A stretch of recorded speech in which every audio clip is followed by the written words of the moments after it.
anem 7 anys tard. Creiem que és important explicar a la ciutadania que aquest contracte, que es va iniciar al maig-juny del 2015, finalitzava als 2 anys, el 2017. Era improrrogable i de manera expressa. No es contemplava la possibilitat de pròrrogues tàcites. L'esport no és tan important perquè no hem estat tan amatents amb aquest tema. I ens trobem el que ens trobem, amb unes instal·lacions molt malmeses, amb un servei que no ha estat amatent a les necessitats de la ciutadania. Hem estat en una situació il·legal i incorrecta. Que aquesta ordenança que s'aprova avui és una ordenança per la situació de sequera, no per la situació d'emergència. Que aquesta ordenança arriba amb mesos o anys de retard si tenim en compte que la Generalitat va començar a regular la sequera, que no l'emergència, l'any 2020. Així ho va decidir la Comissió, que es multaria a tothom que passés els 100 litres per habitant i dia de consum domèstic. I avui ens diuen que no és un límit, és una recomanació a la població. Està segura que aquesta frenada és el que cal per al municipi estalviar aigua?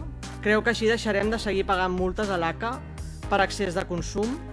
Li recordo que les multes les paguen amb els diners de tots. Volem felicitar la senyora Jordà, una gran professora que ha contribuït a millorar la vida dels nostres infants. Volem dedicar unes paraules d'agraïment a la senyora Itziar Castro, allà on siguis Itziar. Moltes gràcies per tota la feina que has fet, la teva petjada. Felicitar a la senyora Manisha, aquest compromís dins del món de l'educació en el seu país, a Nepal, dels banys del poliesportiu. Des de fa més de 2 mesos que el lavabo de minusvàlids no té el passador. Jo pensava que ja estava arreglat, però es veu que no.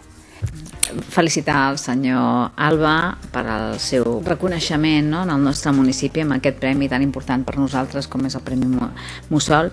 El Premi Mussolada ve a l'associació del country Mussol Sant Quirze.